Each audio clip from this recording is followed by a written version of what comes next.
bonjour Kauter. Bonjour et bonjour Je nos ne vois camarades. pas, mais je suis avec Nadim, le producteur du film. Vous me voyez? Oui, voilà, on vous voit. Bonjour à tous les deux. Bonjour à tous. Bonjour. Vous êtes en Tunisie actuellement? Non, à Marseille, pas loin. Marseille? Ah bah oui, d'accord. Alors entre les deux. Parfait. Bonjour aussi à tous les jeunes jurés qui nous ont rejoints pour cette rencontre et cette discussion avec vous, Kauter, en espérant que vous ayez aimé le film dont on va parler, L'homme qui a vendu sa peau en 3 mots. Je rappelle, c'est donc l'histoire d'un pacte faustien conclu entre un jeune Syrien en fuite et un artiste performeur américain. L'histoire d'un jeune homme qui va se faire tatouer une œuvre d'art dans son dos en échange d'un visa pour aller en Europe. Ce film, vous l'avez tous vu, donc je ne révèle pas grand-chose de son contenu. Et nous ne parlerons de toute façon pas de la fin, au cas où, si quelqu'un n'était pas allé jusqu'au bout, mais plutôt de ce qui vous a donné envie, Kauter, d'aller vers cette histoire, la manière dont vous l'avez pensée, réalisée, dont vous vous êtes aussi inspiré d'un fait réel. Et moi, j'avais juste une première question avant de donner la parole à nos jurés. Vous êtes en tournage, je crois, actuellement, hein? Oui, exactement, je suis en tournage. On prépare. Je tourne la préparation de tournage.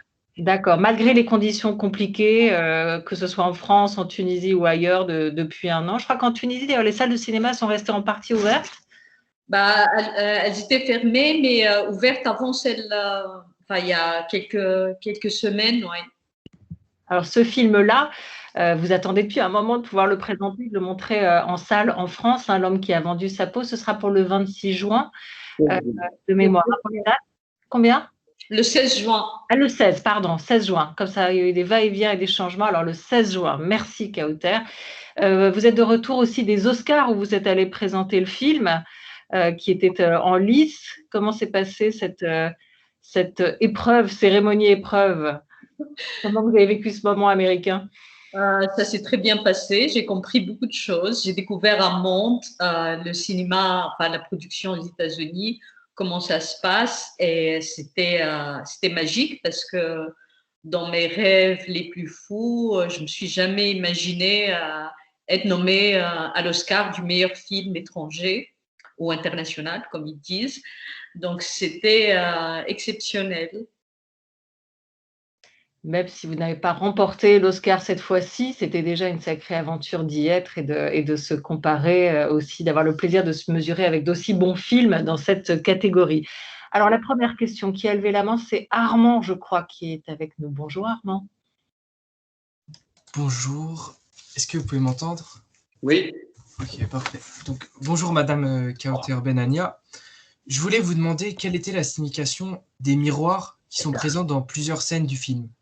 Est-ce qu'il faudrait y voir la mise en avant de la dualité de vos personnages, comme par exemple dans la scène où Abir et Sam se rencontrent en Belgique dans la résidence de Ziad, où on voit d'un côté un inconnu qui aide une femme mariée à ramasser ses courses, et de l'autre côté, à travers le miroir, on voit un mari qui aide sa femme à ramasser les courses qu'elle a fait tomber, ou encore dans la scène où Jeffrey installe le tableau, on voit d'un côté un artiste sans pitié qui a exploité une œuvre humaine, et d'un autre côté, à travers le miroir, on voit un artiste qui est très humain et qui a au final grandement aidé Sam. Bravo. Oui, bravo. Moi, j'aime pas beaucoup expliquer qu'est-ce que ça veut dire parce que je préfère que le film parle de lui-même. Donc, tout ce que vous avez dit est valable. C'est les spectateurs qui continuent, en fait, le film et à travers leur perception, ils ramènent leur code et leur manière de voir les choses. C'est ça la magie du cinéma. C'est la rencontre entre un spectateur et un monde, un univers. Donc, moi, j'ai créé cet univers fragmenté, défragmenté, avec des miroirs, effectivement, voilà, pour suggérer une sensation, une intention, une impression au spectateur. Après, c'est au spectateur de faire leur propre interprétation et de se dire qu'est-ce que ça a provoqué en eux et tout ce que vous avez dit est valable aussi. D'accord, merci beaucoup. En tout cas, ils n'ont pas été choisis par hasard, parce que c'est la galère à gérer les miroirs sur les tournages. Exactement. Alors, après les miroirs, les face-à-face et les traversées du miroir, une question de Eda qui nous a aussi rejoint. Eda. Oui, bonjour. Bonjour. Merci beaucoup pour votre film. Ça m'a touché énormément parce que, en fait, ça dénigre un peu aussi les stéréotypes sur les Syriens qui n'ont rien, qui sont dépouillés de tout. En fait, on voit ici qu'il y a des Syriens très forts qui soutiennent leur identité, qui ne se laissent pas. Donc, merci pour cela. Du coup, j'étais juste curieuse de savoir comment vous êtes arrivé à intégrer l'œuvre, votre inspiration de l'œuvre de Wim Delvoye, donc de leur team, avec cette réalité des immigrants et de la clandestinité migratoire. Tout simplement, comment vous êtes arrivé à cette idée? Merci. Très bonne question parce que ça replonge dans le processus créatif de ce film. Moi, j'étais d'abord, enfin, le point de départ, le tout premier, c'était le travail de Wim Delvoye, justement. Quand j'ai vu Tim, cet homme qui l'a tatoué, exposé au Louvre, dans les appartements de Napoléon, c'était une image très forte. Exposer un homme comme ça dans un grand musée comme le Louvre. Donc, ça m'est resté en tête et je ne savais pas trop quoi faire avec cette image. Et j'ai tout le temps comme ça des images ou des propos, des situations qui me restent en tête. Et petit à petit, avec le temps, où ça meurt, où j'oublie l'image, ou d'autres éléments viennent se greffer sur cette image. Et donc, comme c'était devenu une obsession pour moi, cette image, je savais que ça allait engendrer un film. Donc, toutes les questions d'ordre narratif, on va dire, se sont bousculées un peu dans ma tête. C'est qui cet homme? Pourquoi il a accepté de se faire tatouer le dos? Comment il va se débarrasser de ce tatouage? Et du coup, et comme au même moment, je fréquentais les réfugiés syriens et je discutais beaucoup avec eux et chaque réfugié avait une histoire assez abracadabrante, extraordinaire et parfois assez tragique. J'étais comme une espèce d'éponge qui absorbait tous ces éléments et très vite, ce personnage de dos qui était dans mon imagination juste assis au milieu d'un musée a commencé à grandir dans ma tête, à devenir syrien avec une histoire d'amour, avec une famille, avec un vécu, avec un propos politique, avec un régime, avec plusieurs situations. Et petit à petit, quand les choses sont devenues, on va dire, assez développées, donc c'est devenu presque une entité à part dans ma tête, j'ai commencé l'écriture. Je me souviens, la première fois, j'ai écrit tellement vite cette première version, qui était très mauvaise d'ailleurs. Je l'ai fait en 5 jours. C'était quelque chose d'assez fiévreux, où j'ai coché ça noir sur blanc pour m'en débarrasser.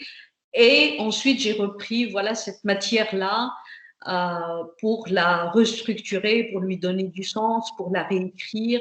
Et petit à petit, ça a donné l'homme qui a vendu sa peau. Merci beaucoup, merci. On continue avec une question d'Arthur pour vous, Kauter Benania. Arthur. Oui, bonjour, est-ce que vous m'entendez correctement? Oui. Super. Enchanté de vous rencontrer, Kauter. Vous êtes une réalisatrice tunisienne. Vous réalisez un film en arabe, en anglais et en français sur un réfugié syrien, un artiste américain, et ça se passe au Liban et en Belgique. Comment avez-vous approché cet aspect un peu multinational et quelles difficultés ça a pu vous poser lors du tournage? Ouais, très bonne question. Comme je viens de répondre à la question comment cette histoire petit à petit m'a habité, tout ça. Il se trouve voilà, que je suis en France, je suis entre deux rives, je suis d'ici, de là-bas. Et j'ai passé du temps au Liban, au Moyen-Orient, donc c'est des régions que je connais très bien. Et je connais l'Europe aussi, puisque j'habite depuis quelques années à Paris, je connais la Belgique. Donc, au fait, les choses se sont. Je me suis jamais posé la question de ma nationalité, si ce n'est au moment du financement, on m'a posé la même question. La question du genre, mais qu'est-ce que vous voulez faire là-dedans? Vous êtes tunisienne. En plus, mon film précédent, je ne sais pas, peut-être vous l'avez vu, il s'appelle La Belle et la Meute. C'est un film qui se très tunisien, qui se passe en Tunisie sur une femme protagoniste. Donc les attentes, et comme c'est un film qui a plutôt bien marché, c'est un film qui était à Cannes, tout ça, donc les attentes vis-à-vis de mon profil, c'était on veut, voilà, une histoire sur une femme en Tunisie, vous l'avez fait très bien, et comme le processus justement créatif ne se passe jamais comme ça, c'est des donc j'arrive moi avec cette histoire d'un Syrien, un homme dans le monde de l'art contemporain. Donc c'était très perturbant pour les fonds ou les gens qui financent. Est-ce que vous êtes sûr? Il y avait des doutes sur mes capacités voilà, à parler de toutes ces choses-là, alors que moi, dans ma tête, l'histoire, elle était tellement mûre et je connaissais très bien ce personnage et tous mes personnages et cet univers était tellement clair dans ma tête. Donc, il fallait rentrer dans ce jeu de convaincre. Oui, je suis capable de le faire. Et je trouve ça un peu, à chaque fois, très frustrant parce qu'au fait, on me réduit quelque part à une niche de film, alors que l'imagination ne fonctionne pas comme ça. Donc, pour arriver à convaincre, donc la question, voilà, je ne la suis pas du tout posée, si ce n'est qu'au moment du financement, parce que les gens qui financent, ils ont peur du risque, ce qui est tout à fait normal, contrairement aux réalisateurs qui adorent les risques, prendre des risques. Donc, il y a un petit gap entre les deux. Ensuite, les choses se sont passées d'une manière assez fluide et très enrichissante parce que l'équipe, on parlait toutes les langues sur le plateau. Il y avait des Tunisiens, des Français, des Belges, des Libanais, des Syriens, des Allemands sur le plateau, des Suédois. Donc, ça parlait toutes les langues. Il y avait quelque chose. Mais comme chacun faisait son métier et on savait comment faire un film tous, il y avait cette espèce d'objectif commun de faire le meilleur film possible au-delà du background culturel de chacun. Et c'était quelque chose de très beau. Ouais. Je vais rajouter deux petites choses, si j'ai le droit. J'ai le droit à la parole, moi, ou pas? Non. Oui, on voulait vous la donner, Nadim. Justement, je rappelle que vous êtes le producteur du film. C'est intéressant de voir comment vous avez fonctionné. On parle souvent des coproductions européennes. Ouais. Je ne sais pas où était le point de départ du financement.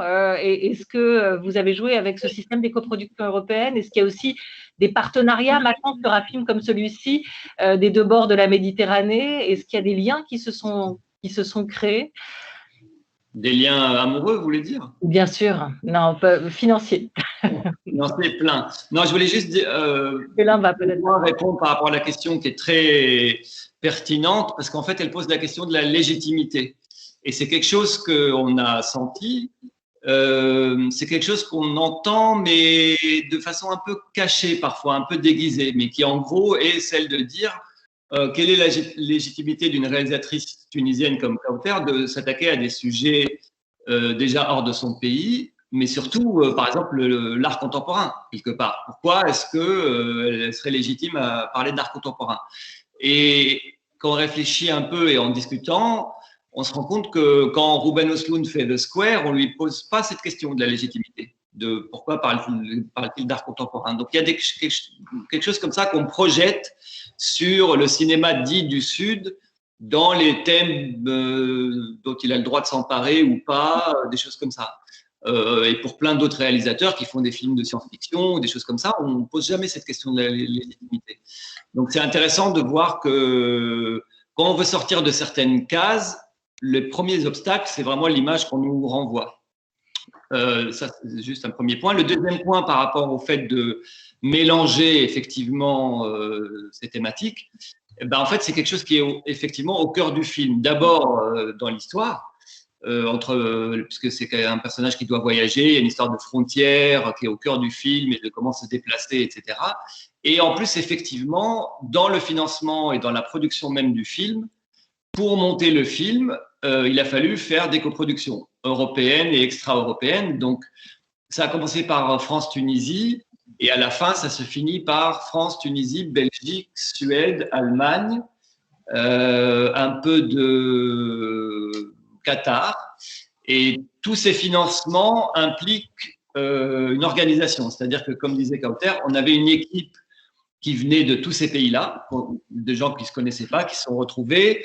Et il a fallu gérer ensemble pour tourner le Liban en Tunisie, une partie de la Belgique en Tunisie, une partie de la Belgique à Marseille. Enfin, les décors de tournage ne correspondent pas du tout au lieu du film. Et tout ça, faut jongler avec tout ça. Par exemple, il y a le musée qui commence en Belgique, qui se finit en Tunisie. On ne le sait pas normalement, on ne le remarque pas dans le film.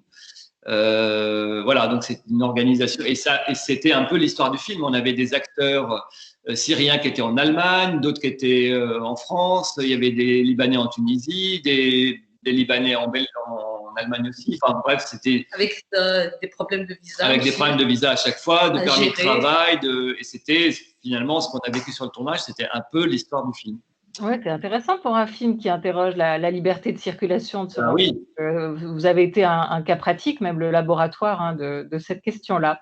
Et d'ailleurs, on faisait voyager du matériel beaucoup plus facilement que les êtres humains, qui est un peu vraiment le sujet du film, quoi. Quand on devient une marchandise, dans le système dans lequel on est, on n'a pas de problème de circulation. Merci Nadine. Merci beaucoup. Kauter, on va juste écouter la question suivante, celle de Mathilde qui est avec nous. Bonjour Oui. Mathilde. Bonjour, je ne sais pas si on m'entend. On vous entend. Oui, super. Déjà, merci beaucoup à Adrien et aussi à vous, Kauter, d'être là. Et aussi merci à Olivier Gesbert. Je profite en passant pour dire que j'aime beaucoup vous écouter à la radio. Donc, voilà. Je suis très contente que ce soit vous qui animiez la discussion. Du coup, merci beaucoup pour votre film, Kauter. Vraiment, ça m'a emporté assez loin. J'ai passé un moment un peu hors du monde avec votre film. C'était vraiment incroyable. J'ai vraiment, du coup, été frustrée de ne pas pouvoir le voir sur grand écran et de devoir le regarder sur mon ordinateur. Et en fait, ça a suscité plein de questions en moi. Ça m'a donné en fait envie de relire le texte de Michel Foucault sur le corps utopique. Je ne sais pas si ça vous parle. Du coup, je me posais des questions sur votre éventuel lien à Michel Foucault. Est-ce que je sais pas, est-ce que vous connaissez ce texte et est-ce que ça a été quelque chose du processus créatif et de réflexion pour l'écriture du film? Voilà. Je sais pas si ma question est très claire, mais... C'est une très bonne question parce que, oui, je connais Michel Foucault et j'adore la philosophie en général, je lis pas mal, mais quand je travaille sur un film, j'essaie de sortir de la sphère de mes lectures tout ce qui est théorique et abstrait au niveau de la pensée, parce qu'on fait vraiment quelque chose de l'ordre de... le tour de magie du cinéma, c'est qu'on est dans quelque chose d'extrêmement concret. On parle de forme, on parle de personnages, on parle de tempérament, on parle de costumes, d'objets, d'accessoires, tout ça. Et au fait, de se dégager de ce monde très concret et de cacher, au fait, en filigrane les idées. On ne peut pas arriver dans un film et faire une dissertation, alors qu'un film ressemble beaucoup à une dissertation.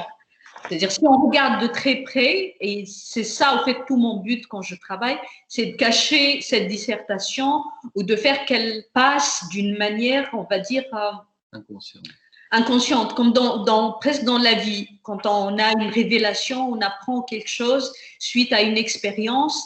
Et c'est ce que j'aime dans le cinéma. J'aime beaucoup l'aspect concret qui nous mène vers et qui cache, qui est très riche de sens et qui nous mène vers quelque chose de plus global. Et je pense que le thème caché de ce film, c'est plus un thème sur la liberté. Qu'est-ce que c'est que la liberté? Qu'est-ce que c'est que le libre arbitre? Est-ce qu'on a vraiment le choix? Et si on a le choix, est-ce qu'on choisit d'une manière rationnelle, on va dire? Qu'est-ce que ça veut dire la rationalité? On est en mode de survie. En fait, tout ça, c'est ce que pose le film. Ici, on est dans un piège qu'on a choisi nous-mêmes. Comment faire pour s'en sortir? Et au final, est-ce que à notre époque actuelle, on peut être libre? Est-ce que la liberté, c'est de traverser les frontières ou c'est d'être juste libre dans sa tête, même si on est dans un régime totalitaire? Et notre relation au système, donc notre relation au capitalisme, tout ça. Donc voilà, parce que j'aime vraiment pas parler théorie. Et j'ai appris à me freiner parce que je sais que c'est quelque chose, si je me laisse aller, ça va rendre mon travail moins, on va dire, organique. Et comme le but d'un film, c'est vraiment d'être organique et de faire naître une authenticité de l'intérieur, et ça, c'est vraiment la tâche, je pense, la plus difficile et qui m'a fait, moi, longtemps... Enfin, c'était ma peur bleue. C'est pourquoi j'ai commencé par le documentaire, parce que l'authenticité, on l'a tout de suite. Il y a quelque chose qui est... Alors que la fiction, bon, c'est un assemblage de mensonges. C'est des acteurs qui ne se connaissent pas dans un décor, plein de techniciens. Et rendre tout ça authentique dans un cadre, c'est une tâche très difficile. Et donc, moi, je suis toujours plus... Quand je sais de quoi parle mon film, je cherche d'une manière authentique comment faire germer une émotion qui nous suggère cette idée. Donc l'idée, elle est vraiment très, très, très cachée. Et l'émotion, c'est la chose la plus authentique parce que c'est quelque chose de, on va dire, de primitif, avoir peur, avoir du désir, avoir même l'identification dans nos rapports sociaux, tout ça. Donc je suis toujours à la recherche de quelque chose de très, très humain, très organique, authentique. Il y a quand même quelque chose par rapport à la représentation du corps. Oui, bien sûr, absolument. Parce que c'est un film sur... Il s'appelle comment le livre? Parce que moi j'adore Foucault, mais je ne connais pas ce texte-là. Ça m'intéresse. En fait, c'est dans le... Enfin, je pense qu'on peut le trouver... Enfin, moi, je sais que je l'ai en document Word, mais c'est, je crois, le corps utopique suivi des hétérotopies. Okay. Voilà. Il me semble que c'est pas un texte un peu à part, mais je crois très important, et enfin même très important. Là, à ce moment précis, ça m'a vraiment fait un lien très concret. Du coup, j'ai réécouté Foucault et... C'est bien que le film permette de faire justement des connexions vers d'autres médias, textes, même si c'est des choses auxquelles elle n'a pas pensé forcément. Moi, je trouve que c'est ça l'intérêt des œuvres fortes. Du coup, je nous flatte au passage. Mais c'est voilà, de provoquer une réflexion qui résonne avec d'autres choses et qui fait qu'on comprend mieux le monde, quoi.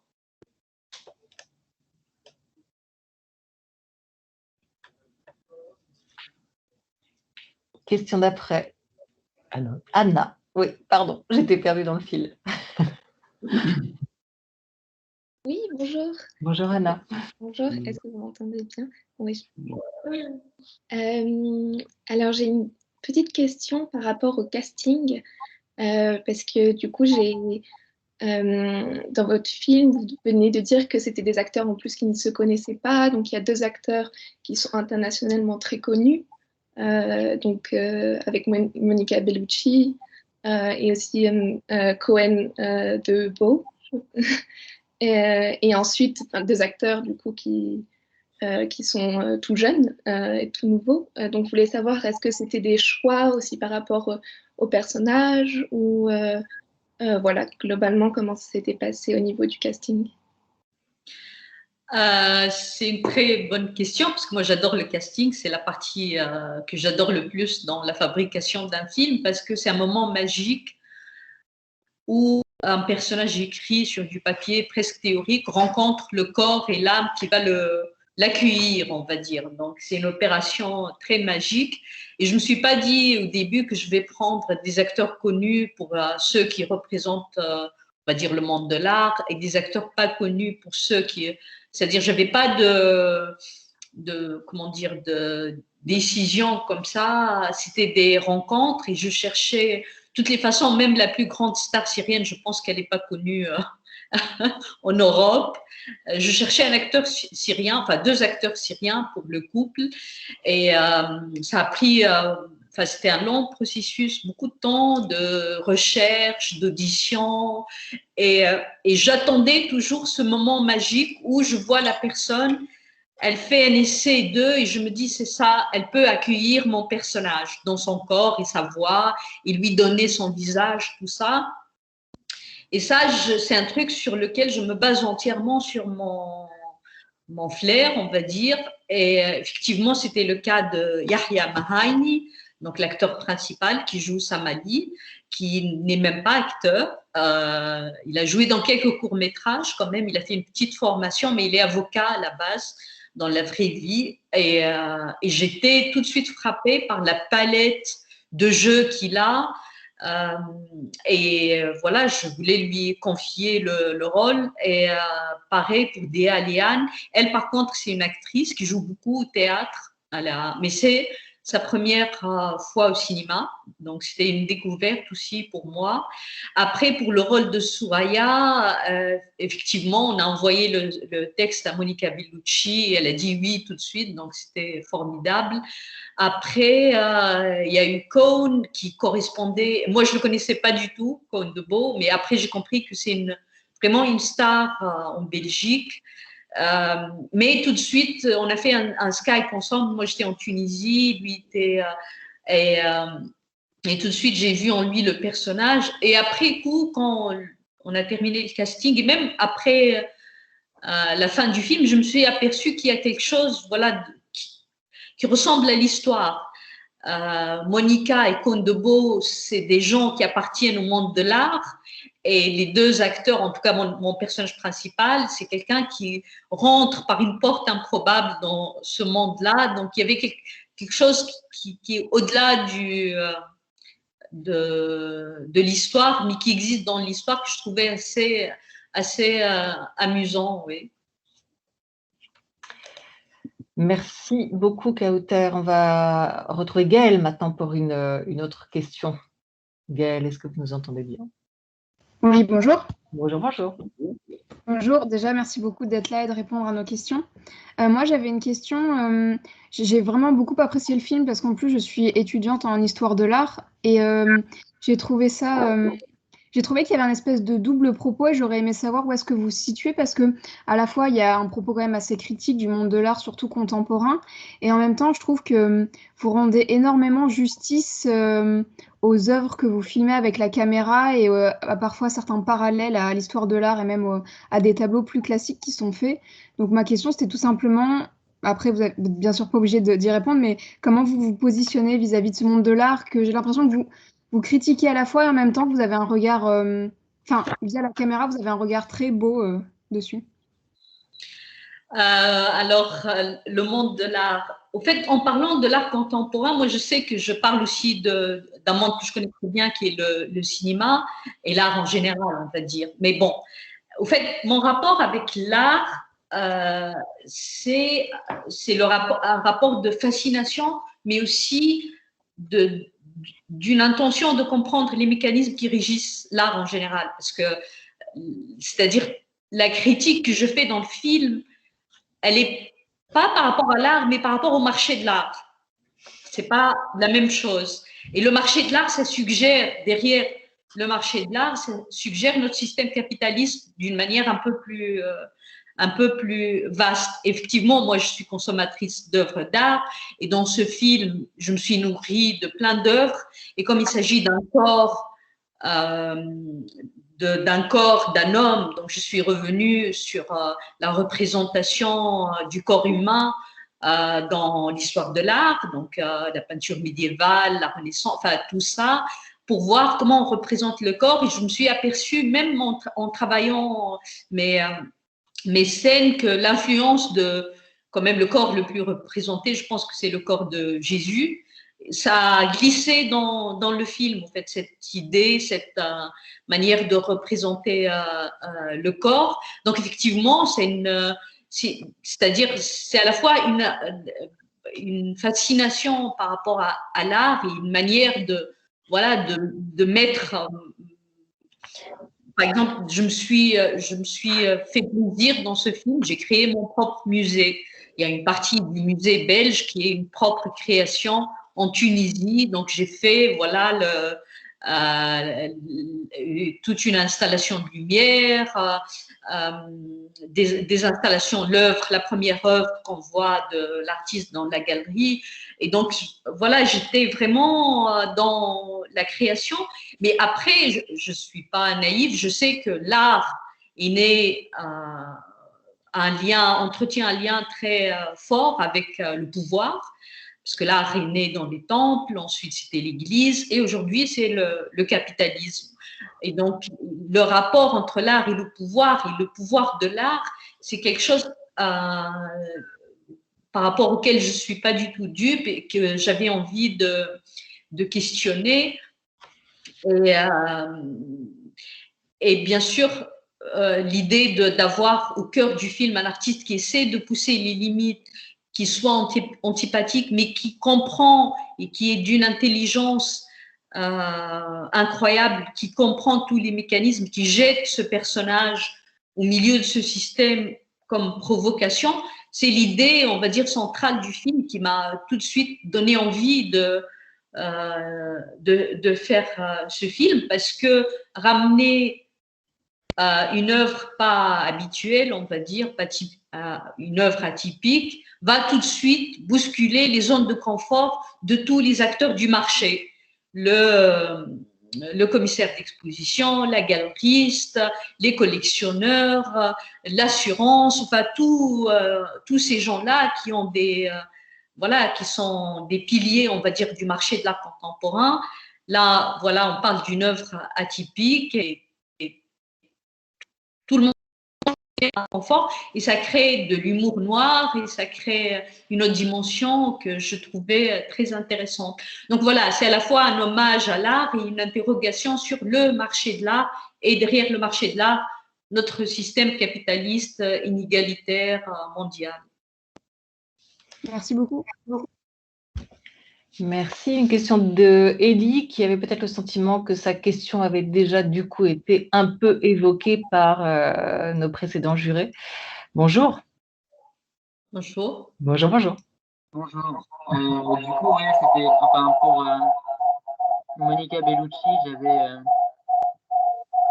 que la question avait déjà été posée. J'étais connecté. Du coup, j'avais une question concernant la fin du film, parce qu'elle est assez, enfin, elle est surprenante et ouais, elle nous prend un peu au dépourvu. Enfin, on sent qu'elle a été très travaillée. Voilà, comment vous avez eu cette idée cette idée de fin qui est plutôt bien vue. Et j'ai beaucoup aimé le film en fait. Pour la fin, en fait, on se posait la question de où est-ce que je voulais, comment dire, justement, la remarque a été évoquée par quelqu'un tout à l'heure, c'est le portrait du réfugié. Est-ce que c'est une victime jusqu'au bout? Et c'est une idée que je déteste, et comme je connais le milieu des réfugiés, on va dire, c'est des gens que j'ai fréquentés, ils ont horreur de cette image de victime ou une menace. Voilà, il n'y a pas de juste milieu, il n'y a pas la complexité, en fait. Et quand on regarde les médias, c'est un peu ça. C'est ou la vague qui vient de l'extérieur, qui va envahir l'Europe, donc une menace, ou le discours victimaire, c'est des gens qui souffrent, la souffrance, tout ça. Et en fait, comme on est tous des êtres humains et on est complexe et on est multidimensionnel et on peut être à la fois victime et bourreau, sublime et sordide, tout ça à la fois. Et ce sont des choses qu'on peut explorer quand on a un personnage principal fort. On peut montrer sa complexité.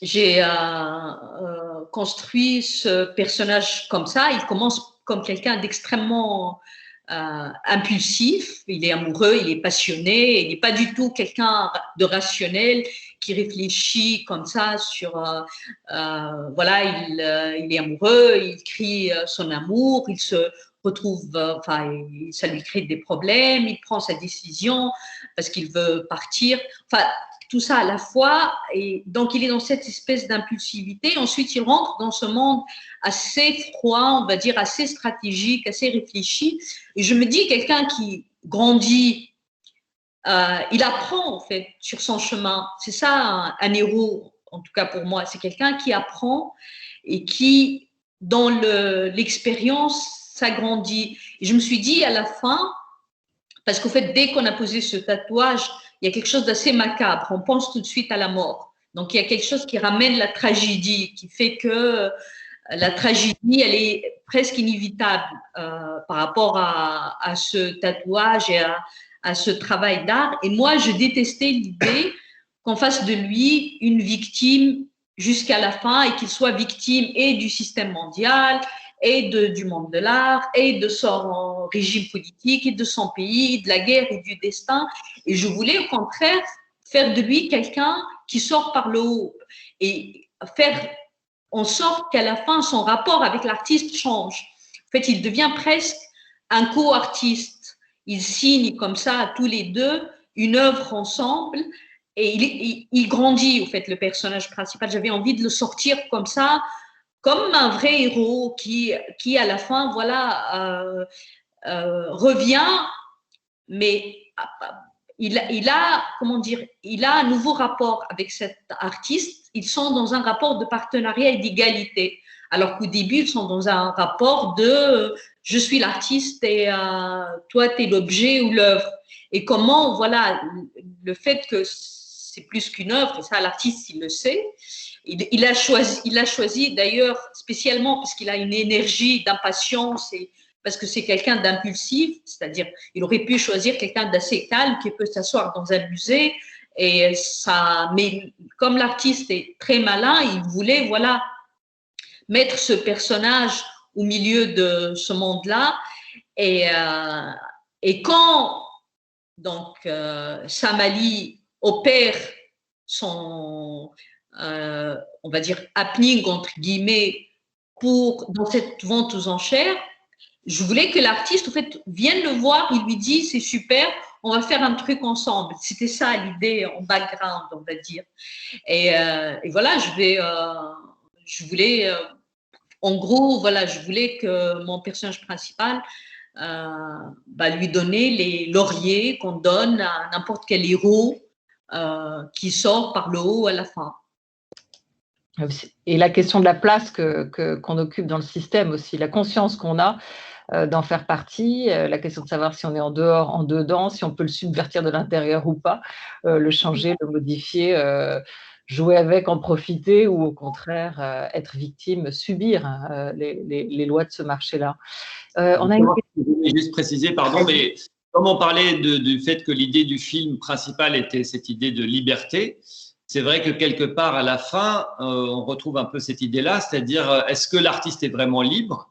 Il fait partie du système, du coup c'est un privilégié, mais est-ce qu'il est vraiment libre? Et finalement, est-ce que notre héros n'a pas réussi ce tour de force assez incroyable qui est d'être pour le coup lui vraiment libre parce que en dehors des radars, quoi, parce qu'il a disparu du système. Voilà. Et on est où sur l'image de fin? Alors on n'est pas en Syrie a priori, on est en Tunisie? Ouais, c'est bien la Tunisie. Ouais, c'est beau, hein, ça donne envie. Une question qui nous est arrivée par écrit de Kessia sur la question de vos influences, parce qu'on a tous noté le soin très particulier que vous apportez aussi à vos plans, à la mise en scène. C'est un cinéma très esthétique, très, très, très beau dans l'image aussi, qui est très travaillé. C'est pas une influence, mais on parlait tout à l'heure de Square, hein, de Ruben Östlund. Moi, ça m'a fait penser aussi au film Le Tatoué, qui est un plus vieux film français que vous avez peut-être vu avec Jean Gabin et Louis de Funès, qui date de 68, et où Gabin dit, lui, s'est fait tatouer un Modigliani dans le dos au sortir de la guerre, quand il était légionnaire, et il dit, ce n'est que 20 ans plus tard que j'ai appris que c'était un Modigliani et que j'étais devenu un chef-d'œuvre. Voilà ce que c'est que de devenir un chef-d'œuvre. Et d'ailleurs, se joue toute la question aussi de savoir ce qu'il vaut et ce que c'est que d'être aujourd'hui sur cette terre un homme qui vaut 3 milliards, hein, à sa manière. Et tout le monde cherche à le racheter. Voilà, donc sur la question de vos influences, est-ce qu'il y a... Kessia se demande si vous avez été influencé plutôt par un cinéma nord-américain, notamment. C'est ce qu'elle retrouve en tout cas dans le langage de votre film. Les influences sont multiples. Il y a des influences que je peux détailler. Il y a des influences que je pense passent comme ça d'une manière inconsciente. Après, je ne sais pas si c'est un cinéma nord-américain. Certains me disent c'est asiatique. Mais en tout cas, moi, je voulais faire quelque chose de l'ordre de la fable. Parce que je sais que le film est plus gros que la réalité, même si c'est inspiré d'une œuvre vraie qui existe, un homme tatoué. Mais je voulais que le film soit quelque chose de l'ordre de la fable qui suggère en fait un monde et un univers unis comme ça, où oui, on rentre comme si on rentre dans un conte. Donc il y a ça, et d'où au fait le travail de l'image. Ensuite, il y a une tendance au fait des films qui parlent de réfugiés. Moi, je viens du documentaire, donc c'est une esthétique que je connais très bien. Il y a une tendance à tourner en mode documentaire pour faire plus vrai que la vérité et donner un cachet de vérité aux films qui sont sur les réfugiés, la guerre, tout ça. Il y a comme ça quelque chose de cet ordre-là avec lequel je voulais me distancier. Parce que je me disais, encore une fois, en fait, c'est comment prendre, c'est-à-dire un héros dont on n'a pas trop l'habitude de voir, on n'a pas trop l'habitude de voir un héros dans le cinéma, on va dire, populaire et le cinéma grand public, un héros, on va dire, un réfugié ou... c'est des gens en général qui n'ont pas de voix, et dans les œuvres, dans les films, c'est des personnages secondaires. Et donc, le fait de lui donner toute cette complexité, voilà, ça m'a permis aussi de... là, je pense, pourquoi, peut-être c'est ça, je devine la question, un cinéma nord-américain, parce que le cinéma nord-américain, c'est un cinéma tourné vers le public, peut-être c'est ça la question. Je ne sais pas, j'ai un doute. Mais en tout cas, moi, je l'affirme et j'ai aucune honte à le dire. Et je fais du cinéma tourné vers le public, j'aime le public, mais ça ne veut pas dire que le public mérite, c'est-à-dire des films bâclés ou faits à la va-vite, grosse comédie ou je ne sais pas quoi. Mais en tout cas, mais il y a un rythme, c'est vrai. Il y a un rythme, beaucoup de rythme, des rebondissements aussi. Vous nous tenez en haleine, hein, dans ce film-là. Vous avez raison, c'est peut-être ça qui évoque pour notre juré le cinéma nord-américain. Je vous propose qu'on écoute une autre question, Kauter et Nadim, une question cette fois d'Amaury. Bonjour Amaury. Bonjour, vous m'entendez bien? On vous entend bien. On ne vous voit pas, mais on vous entend bien. Ah, attendez, je mets la caméra. Autorisé. Et voilà. Excusez-moi. Ouais, le doigt. Alors, tout simplement, pour commencer, merci pour me permettre d'intervenir. J'ai beaucoup aimé votre film. J'ai littéralement pris une gifle quand je l'ai vu.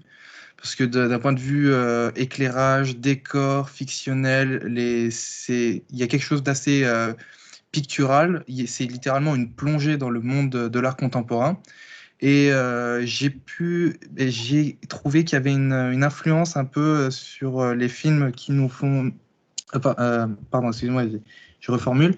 Ça m'a fait penser à Neon Demon, un film qui nous fait rentrer dans le monde des modèles. Et là, on est rentré dans le monde de l'art avec un point de vue assez diabolique. Donc, on voyait l'envers du décor. Et j'ai vu une influence peut-être que je vois, c'est celle du portrait de Dorian Gray. On voit une forme de détérioration de l'image idéalisée dans l'art et qui m'a vraiment... j'ai pas pu détester de votre film, j'étais devant l'écran, j'ai pas pu m'arrêter. Et tout simplement, après, voilà, ça c'était pour... et j'avais une autre question, une question un peu plus claire. C'est sur une des scènes qui m'a vraiment impressionné, c'est lorsque Abir et Sam sont au téléphone et qui lui annoncent qu'il est en couple avec Soraya et les plans donnent une impression de communication.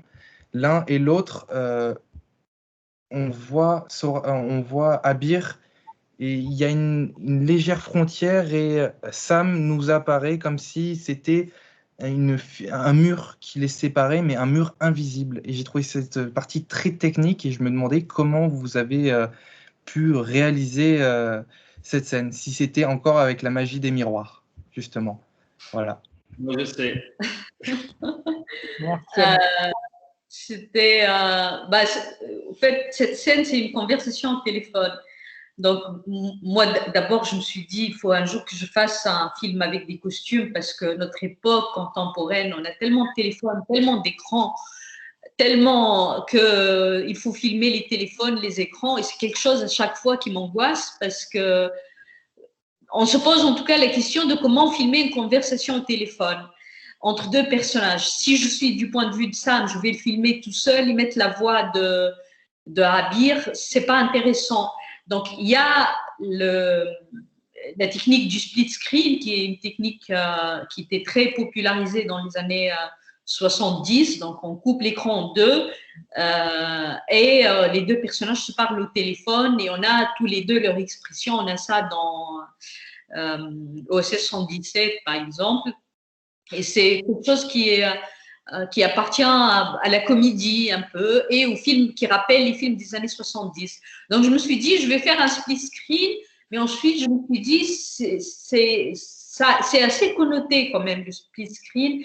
Ça peut faire verser ce moment un peu de tension entre le couple dans quelque chose ou de l'ordre de la comédie et donc, il se trouve que dans le décor, j'ai vu ce miroir composé en trois, c'est les miroirs à accordéon en fait.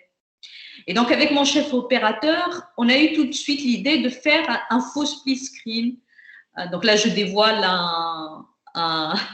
comment dire, un secret de cuisine interne.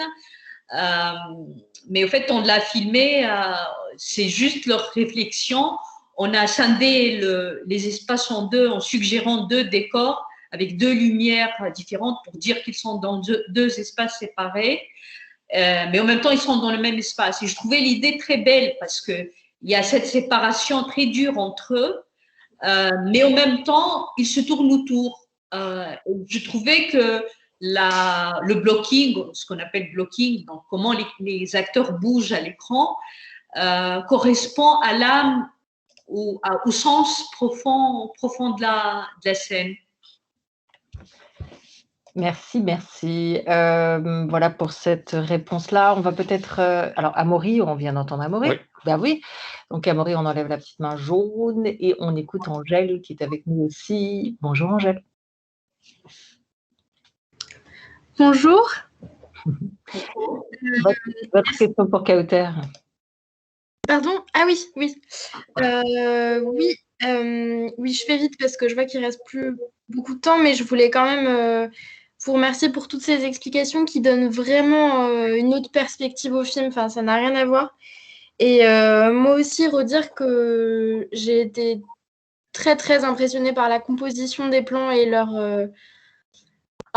picturalité. Les plans ont un sens vraiment très, très fort. C'est assez rare, je trouve.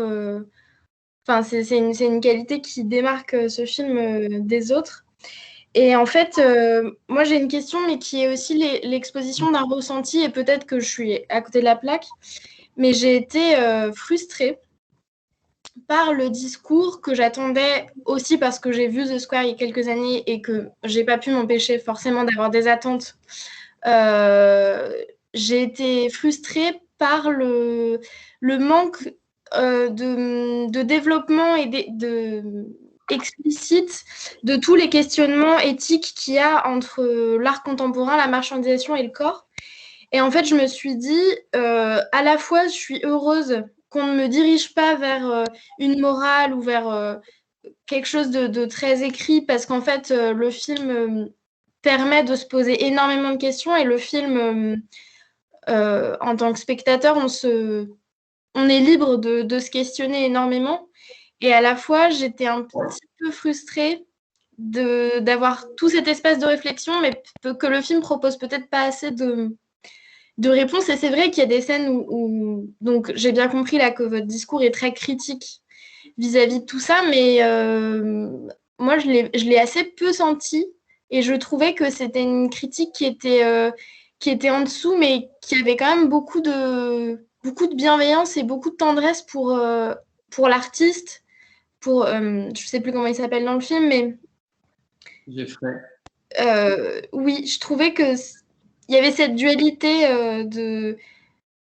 et en fait qui guérissait un peu la critique, enfin qui venait et donc voilà, peut-être Kauter, pour un début de réponse par rapport à Angèle et ce qu'elle évoque là, c'est ce que vous nous disiez tout à l'heure sur l'idée de ne pas vouloir, quand vous disiez je voulais cacher les idées, hein, de ne pas avoir un film à propos ou un film à message de manière trop saillante. Je ne sais pas, c'est une question aussi en complément de celle d'Angèle sur ce qu'elle a ressenti comme un manque peut-être. Mais si j'ai bien compris la question, Angèle, dites-moi, au fait, vous regrettez qu'à la fin, l'artiste on lui donne un peu d'humanité, alors que c'est ça, le regret. Non, c'est pas ça. C'est que je me demande, en fait, comment vous avez pensé le caractère explicite de la dénonciation de la marchandisation du corps, et du fait que le corps devenant support d'œuvres d'art, enfin, de tout le problème éthique en fait que pose cette situation. Comment est-ce que vous avez pensé son explicitation? Ouais. Ok, je vois plus clair. En fait, moi, je pense que la situation, en soi, c'est-à-dire faire un tatouage sur le dos de quelqu'un, la situation en soi, elle est tellement atypique et tellement isolée, c'est-à-dire on n'est pas dans un marché de tatouage où on va vendre des peaux partout, tout ça. Elle est tellement isolée qu'elle devient conceptuelle. Elle renvoie vers d'autres formes de servitude. Et je pense que le travail de l'artiste derrière, la réflexion de l'artiste, en tout cas le personnage de Jeffrey Godefroy, comme je l'ai imaginé, c'est un peu ça, comme je l'ai dit. En fait, son intention, elle n'est ni de, comment dire, c'est pas, lui, il se dit Méphistophélès, il se présente comme le diable parce que ça l'amuse, c'est parce qu'il est dans la provocation, tout ça. Mais il sait pertinemment qu'en faisant ça, c'est de la provocation. Et ça, c'est un pavé dans la mare du marché de l'art contemporain en faisant ça. Et donc, son idée, quelque part, elle a ce côté sulfureux, mais génial aussi. C'est pas quelque chose qui… Mais par contre, la situation de Sam, étant un réfugié, et donc quelqu'un qui n'a pas beaucoup de choix, qui accepte de se faire tatouer le dos en pensant que c'est son choix alors qu'il n'a pas vraiment le choix, ça c'est un autre angle pour voir la chose, et ce qui signifie au fait que, comment dire, ça ouvre un questionnement que lui, l'artiste, se pose. Au fait, c'est la question de qu'est-ce que vaut un être humain aujourd'hui. Et ça, c'est quelque chose de, comment dire, de communément connu. On n'est pas égaux. on n'est pas égaux. Tout dépend si on est riche ou pauvre. On est né enfin, sous une démocratie, sous une dictature, sous un régime militaire. Notre vie n'est pas du tout la même. C'est-à-dire les humains sur Terre, il y a voilà. Et ça, c'est quelque chose de très qu'on connaît tous. Et donc l'idée de la servitude, en fait, elle est suggérée. Comme je l'ai dit, c'est une fable. Je parle du marché de l'art, mais ça parle du capitalisme en général. Donc l'idée de la servitude, elle est là. Il y a une espèce de danse, au fait, avec cette idée, parce que, au fait, avec cette œuvre aussi, il y a une mémoire traumatique qui ressurgit, qui est la mémoire des zoos humains, où là, c'était une pratique à grande échelle, un petit peu partout, en Europe, aux États-Unis, où il y avait des zoos, où on montrait les sauvages, tout ça. Et comme c'est un cas vraiment isolé qui fait renaître cette mémoire traumatique et qui dénonce quelque chose, donc c'est au-delà, en fait, du bien et du mal, j'allais dire. C'est quelque chose, voilà, c'est en fait toute la complexité de l'art. Les gens aiment être indignés, mais en fait, s'ils réfléchissent un moment, ils vont trouver ça, même les choses les plus qu'on trouve choquantes et provocantes, il y a toujours une dimension comme ça qui dépasse notre jugement. Est-ce que c'est bien? Est-ce que c'est mal? Est-ce qu'il faut punir ce personnage? Est-ce qu'il faut… Et en fait, je voulais faire un truc qui va au-delà de tout ça, ou qui suggère aussi tous ces thèmes-là. Si je peux rajouter un petit quelque chose, je comprends tout à fait cette frustration. Et c'est vrai que ça aurait été peut-être, ça aurait été trop facile de dénoncer Jeffrey comme étant quelqu'un de mauvais, le mal, etc. Parce qu'en réalité, comme le disait Kauter, lui, comme c'est un artiste, il provoque lui-même une réflexion, et nous, dans un deuxième niveau, pareil. Et en fait, c'est la question qui se pose, s'il y a une dénonciation, c'est une dénonciation de tout un système. Alors, en le résumant en 2 secondes, c'est le fait que des réfugiés meurent en mer, le fait d'avoir pas la même égalité, la marchandisation, le système de l'argent, etc., etc.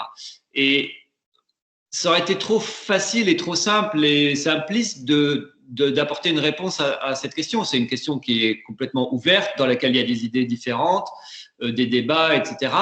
Et donc, moi, je me dis, le propre d'un film, c'est de nous amener à cette réflexion-là et d'amener un peu toutes les composantes. Il y a le Syrien qui vient, qui est l'association de protection des réfugiés, qui vient lui dire t'es exploité. Lui, il dit mais pas du tout. Il y a en fait toutes les parties prenantes, toutes les parties en jeu on va dire, de notre système.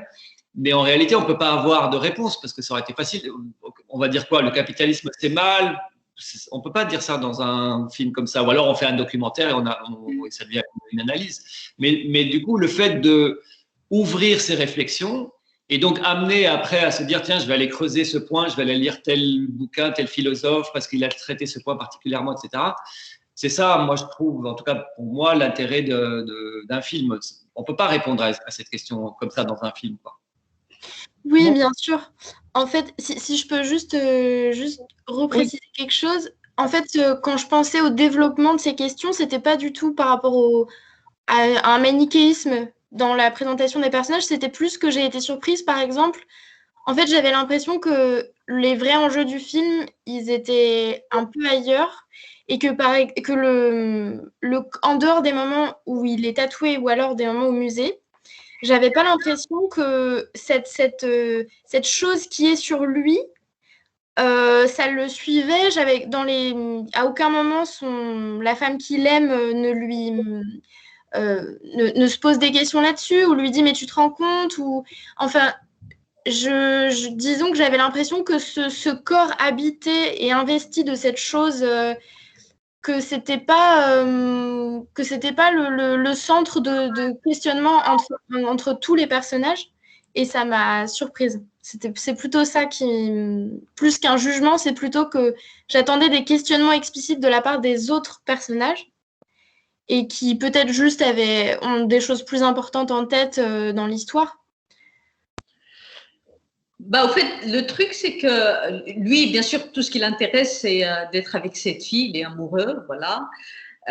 Donc, c'est la chose qui l'intéresse le plus. Et au fait, il sait qu'en faisant ce tatouage pour la rejoindre, il commence à mentir dès le début, il ne lui dit pas la vérité, donc elle le découvre dans le musée, elle est choquée parce qu'elle lui dit « mais pourquoi tu m'as menti ?» Et au fait, lui, plus il avance dans le récit, plus son estime de soi baisse et plus il considère qu'il ne peut pas être avec cette fille, alors qu'il l'a fait pour elle. Il est venu pour fuir un peu sa situation, mais aussi pour la retrouver. Il a compris très vite que si lui ne s'estime pas, elle va pas l'estimer. Et c'est au moment en fait où il tourne la table, il décide de faire cette tricherie dans la vente aux enchères et aller en prison, qu'il la retrouve, la fille qu'il aime. C'est comme s'il a repris les choses en main, son estime de soi,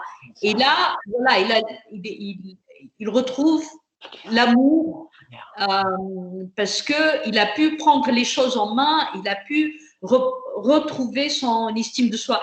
Donc, en fait, l'histoire d'amour et l'histoire du tatouage sont très imbriquées parce qu'il s'agit du corps, en fait, de l'estime de soi. Au-delà de son corps, de l'estime de soi. Et ça veut dire quoi?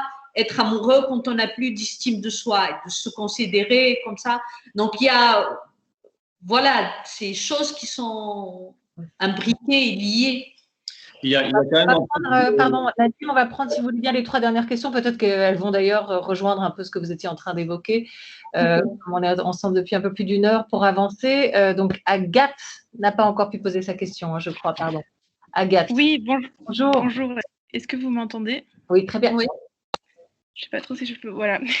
Bon, en tout cas, merci pour ce film. Ils l'ont un peu tous dit, mais j'ai été vraiment très touchée par ce film. Et pour le coup, il m'a vraiment amené à une réflexion que j'ai très appréciée. Et j'ai apprécié qu'il ne donne pas de réponse, justement, que ce soit un film qui soit en filigrane. Merci aussi d'avoir précisé pour le split screen votre technique, parce que j'avais été vraiment posé la question et j'ai trouvé que ce plan était incroyable. Vraiment, bravo. J'avais jamais vu un split screen de cette qualité. Enfin, voilà, je trouve ça incroyable. Et ma question étant, je suis apprentie productrice, donc elle est plus pour votre producteur que vous pourrez peut-être répondre ensemble. C'est que donc ce film était également une œuvre sur un marché. Et je voulais savoir comment vous aviez réfléchi à la production du film, à la diffusion du film, en ayant autant de problématiques éthiques dedans, et également comment vous aviez appréhendé la quantité d'objets d'œuvres d'art qu'il y avait dans ce film, si vous avez donc dû payer des droits d'auteur colossaux ou si vous avez trouvé des compromis avec les auteurs de toutes les œuvres qui apparaissent dans le film. Voilà, question pour vous, Nadim, du coup. Alors, par où commencer? Par rapport aux œuvres, parce que je me souviens de la fin de la question, on a eu un coup de chance incroyable, c'est que quand on est allé en Belgique pour financer le film, en arrivant pour l'audition, on remarque qu'il y a au Musée Royal de Belgique, aux mêmes dates où on pensait tourner, une exposition Wim Delvoye, qui donc lui avait donné son accord pour le film, inspiré de son travail. Et donc, c'était un miracle. On a pu tourner dans le musée qui exposait les œuvres de Wim Delvoye. Donc, on a ses œuvres à lui, les autres œuvres du musée. On a pu avoir un accord du musée à un prix dérisoire par rapport au prix de tournage habituel. Et après, il y a d'autres œuvres qui ont été reproduites, dont on a acheté les droits. Et en général, les artistes ont joué le jeu. Voilà, et après il y a toutes les œuvres qui ont été créées par Kauter, notamment le musée où il est exposé avec la croix lumineuse, etc., qui sont des créations originales. Est-ce que vous aviez une bonne assurance? Une référence? Une bonne assurance.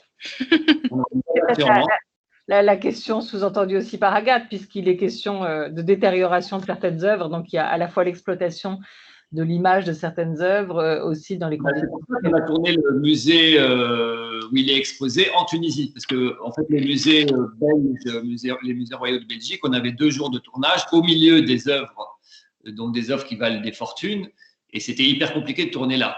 Donc les plans étaient très calculés, limités, mais dans l'autre musée où il devait y avoir une bagarre, etc., évidemment, c'était impossible de le faire. Dans la partie sombre, en fait, la partie cave, Ouais. c'est-à-dire, ça, on l'a fait en Tunisie pour pouvoir faire ce qu'on veut. Voilà. Et il y a notamment la création de ce miroir inversé, c'est une idée de Kauter, le miroir où on se voit de dos.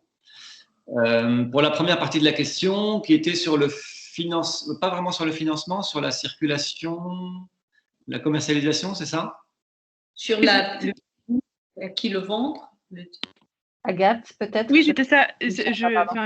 Ma question était surtout sur comment est-ce que vous regardiez l'œuvre que vous étiez en train de produire, comment est-ce que vous l'avez inséré dans un marché, et donc je ne sais pas si c'est votre distributeur qui a eu cette réflexion-là, ou si vous l'avez eu d'une manière commune, et de comment vendre le film en ayant conscience que votre propos est également là-dessus, quoi. Je ne sais pas si la question est très claire. Oui, je vois, mais en fait, c'est une question on se la pose sans se la poser. C'est-à-dire que c'est tellement dur de financer un film qu'on se prend tout le temps des noms et des réflexions un peu comme ça, c'est-à-dire comment on peut dire, des réflexions opposées, quoi. Donc, on essaye de les éviter, mais tout en en tenant compte, évidemment, parce qu'on sait que ça existe. Donc moi, on va dire le point principal d'entrée, c'est de me dire, c'est un scénario béton, super fort, avec une metteuse en scène très, très forte aussi, et un sujet hyper important, déguisé, mais qui parle de la société d'aujourd'hui. Et à partir de là, j'ai la conviction que c'est un film qui doit exister. Et donc, tout ce qu'on me renvoie on peut pas, parce que j'ai entendu ça plein de fois, on ne peut pas parler des réfugiés comme ça, on ne peut pas montrer on ne peut pas faire ça par des gens qui financent ou qui sont des distributeurs, ou etc., qui sont censés représenter l'audience et le marché et le public. Moi, ce que je fais dans ces cas-là, c'est de dire, mais personne ne sait, personne n'est détenteur d'une doxa comme ça, de dire ce qu'on a le droit de faire ou de ne pas faire, quoi. Et donc, à partir de ce principe-là, on essaie de financer avec des différents partenaires, avec, pour chaque personne qui dit oui, 5 qui disent non, et voilà. Mais on ne peut pas se mettre à écouter tous les trucs, sinon on n'y arrive pas. Une question de Simon, qui est avec nous aussi. Oui, bonjour. Bonjour. Alors, c'était une petite question par rapport à ce que vous avez dit au début de l'entretien. Vous n'osiez pas que votre premier film, par exemple, vous avez commencé par un documentaire parce que vous aviez un peu peur de pas réussir à faire quelque chose d'authentique. Enfin, alors moi, je vous connaissais pas avant le film, mais justement, on en a pas mal discuté là. On est quand même bien marqué par un goût pour la mise en scène, les rebondissements, etc. Donc, comment finalement vous êtes passé essayer de se cantonner à un documentaire par peur de la mise en scène à quelque chose de beaucoup plus rocambolesque? Voilà, est-ce que le succès de La Belle et la Meute vous a donné des ailes, Kauter Benania? Est-ce qu'aujourd'hui, vous n'avez plus de peur particulière d'aller vers la fiction, vers le long? Au fait, moi, je dois tout au documentaire. Voilà. Et j'en refais un, là. C'est-à-dire le fait d'aller aux Oscars, tout ça, je m'en fous. Je veux revenir au documentaire parce que c'est ma meilleure école et c'est là où j'expérimente les choses. Parce qu'on pense généralement au documentaire comme quelque chose de très rough, mais je ne sais pas si vous avez l'occasion de voir mon documentaire Zainab n'aime pas la neige, qui existe, je pense, en VOD. C'est un documentaire que j'ai filmé sur 6 ans où je faisais le cadre et le son moi-même, c'est-à-dire je n'avais pas d'équipe. Et en fait, c'est un documentaire où j'ai appris le framing, j'ai appris à composer une image parce que je tenais la caméra et ça m'a permis de comprendre à quel point le cadre, c'est important. Même dans un processus comme le documentaire, on ne peut pas demander, surtout c'est l'histoire d'une gamine, donc on ne peut pas demander à une gamine comme à une actrice de se positionner dans le cadre. Donc c'était à moi de chercher le cadre. Et au fait, à chaque fois, j'expérimente des choses dans le documentaire que je me dis, et même pour le jeu d'acteur, en fait, parce que en observant les gens vrais, on va dire réels, je vois comment les gens échangent. C'est quoi le sous-texte? Qu'est-ce qu'ils disent? De quelle manière ils se comportent? Et ça m'aide beaucoup, en fait, pour diriger les acteurs. Donc, les choses ne sont pas dissociées, en fait, ne sont pas. C'est vrai que, c'est-à-dire avec tout mon travail, à chaque fois, j'essaie de mettre c'est-à-dire d'apprendre des choses, d'expérimenter des choses dans le documentaire ou même le court-métrage, j'en fais encore des courts-métrages, et de les mettre dans quelque chose de très risqué, risqué, de lourd, on va dire, où il y a un budget, il ne faut pas dépasser le temps, tout ça, où il y a plus de contraintes comme le long-métrage. Et donc voilà, c'est des choses qui sont très, très liées. D'ailleurs, je pense que La Belle et la Meute, j'aurais jamais pu le faire de cette manière-là, tenir en plan séquence, en long plan séquence, le jeu des acteurs, tout ça. Si j'avais pas fait de documentaire et j'ai filmé des heures et des heures de personnages qui discutent entre eux et qui s'engueulent, et en regardant cette matière-là, je me suis aperçue de la force du plan séquence et du moment. Donc voilà, c'est des choses qui se nourrissent et c'est une continuité pour moi. Juste un petit truc rapide, ce dont je peux témoigner, c'est que quand on parle de scénario avec Kauter, elle a toujours la réflexion de quelle est la mise en scène qui va le mieux avec cette histoire-là. Pour La Belle et la Meute, c'était l'histoire des plans séquences, parce qu'on était dans quelque chose qui se passait sur un temps court et très réaliste, etc. Pour ce film-là, c'est un film sur l'art, c'est une fable, et il fallait que la mise en scène rende justice à ça. Et donc, voilà, la mise en scène s'adapte aussi à ce qu'elle veut dire, et par l'histoire et par le propos. Une dernière question de Sarah Elie. Pardon, est-ce qu'on s'était dit qu'on arrêtait après Sarah parce que le temps passe? Est-ce que vous pouvez envoyer votre question éventuellement à Adrien, qui la relaiera immédiatement à Kauter? Sarah, c'est à vous en tout cas. Bonjour. Déjà, je ne sais pas si vous voyez. Déjà, bravo pour le film, il était formidable et personnellement, ça fait partie des films qui nous restent souvent en tête encore pendant longtemps. Et c'est une question à laquelle vous avez déjà peut-être un peu répondu, c'est par rapport au système et particulièrement à la fin, le dialogue entre Jeffrey et Sam. Et quand il lui dit, tu sais, ce qui est pire que d'être en dehors du système, c'est d'être ignoré par le système. Et je trouvais ça intéressant que ce soit lui qui lui dise parce que finalement, pendant tout le film, j'ai l'impression qu'il était plutôt fier de ne pas faire partie de ce système et qu'il s'en moquait presque. Enfin, pas qu'il s'en moquait, mais qu'il y avait une certaine dérision et qui, à travers le tatouage comme ça, qui disait plein de choses. Et que justement, lui, la situation de Sam, qui était de réfugié syrien, qui lui est vraiment ignoré, j'ai trouvé ça presque... c'est pas dans l'ordre du comique, mais que ce soit lui qui lui dit ça à lui, justement, qui lui est ignoré par un système depuis des années, tous ces réfugiés qui sont ignorés par le système. Merci. C'est pas vraiment une question, mais je sais pas si ça a un sens. Et ce sera un joli mot de la fin, en tout cas, peut-être sur cette Kauter, sur cette phrase finale qui conclut le film, qui n'est pas vraiment la morale de l'histoire, mais un peu quand même. Non, c'est le paradoxe, on va dire, d'être un artiste, parce que le rêve de l'artiste, c'est de bousculer le système, c'est de changer le système, l'ambition d'un artiste. Sauf qu'aujourd'hui, on est dans un système, je parle du système capitaliste et le système de la liberté d'expression, la démocratie. Voilà, ça, on est dans la triomphe de ces choses-là, le libéralisme, la démocratie, tout ça. N'importe quelle provocation peut être récupérée. Même provoquer, même dire non, même aller. Il y a plus de tabou. La provocation est devenue le nouveau cool. C'est plus la chose qui bouleverse les frontières. Donc même Jeffrey, quand il fait ça, à la fin, cette espèce de provocation, le système la récupère parce qu'il est beaucoup plus fort et beaucoup plus malin que lui. Donc il est en fait le serviteur de ce système malgré lui, malgré son ambition de vouloir bousculer, intimider le système et le pousser un peu plus loin.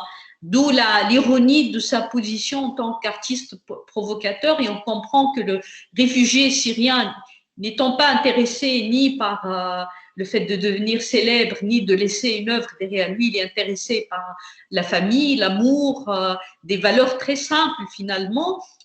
pourrait, dans cette situation, être plus libre que cet artiste-là. Donc, s'il est ignoré par le système, bien sûr, c'est un problème parce qu'on ne peut pas vivre très longtemps en dehors du système dans nos vies confortables parce qu'il faut toujours renoncer à une part de sa, comment dire, de sa liberté, entre guillemets, pour recevoir du confort. C'est comme ça quand on est sur Facebook, on renonce, on donne nos données pour un peu d'entertainment, pour un peu voilà, de vidéos de chats, tout ça. Donc, il y a toujours ce pacte faustien, encore une fois, avec le système. Et ça veut un peu dire ça, cette phrase. Merci beaucoup. Merci. Oui, merci Sarah pour cette dernière remarque et merci Kauter, merci Nadim d'avoir été avec nous. On se retrouve prochainement à Paris sur France Culture, j'espère, à l'occasion de la sortie du... Hein, je crois qu'on a rendez-vous à l'occasion de la sortie du film et puis bientôt pour connaître aussi le résultat de nos jurés. Adrien? Absolument. Merci à vous, merci à tous, merci à tous les étudiants, merci pour ces échanges. Et effectivement, je rappelle que le film il sort le 16 juin. Donc, vous, les étudiants jurés, n'hésitez pas à en parler autour de vous parce que c'est important. Il y a beaucoup de films qui vont ressortir en salle. N'hésitez pas à aller le revoir également sur grand écran. Et pour nous, il nous reste effectivement 2 rencontres la semaine prochaine qui sont donc avec Pedro Costa le mercredi 19 mai à 13h et Amine Sidi Boumedienne pour Abou Leila, voilà, qui est en compétition également avec vous, Kauter, donc avec vous en tout cas. Voilà, donc merci à tous, merci pour ces échanges et bon week-end et à très bientôt. Merci. Merci. Au revoir.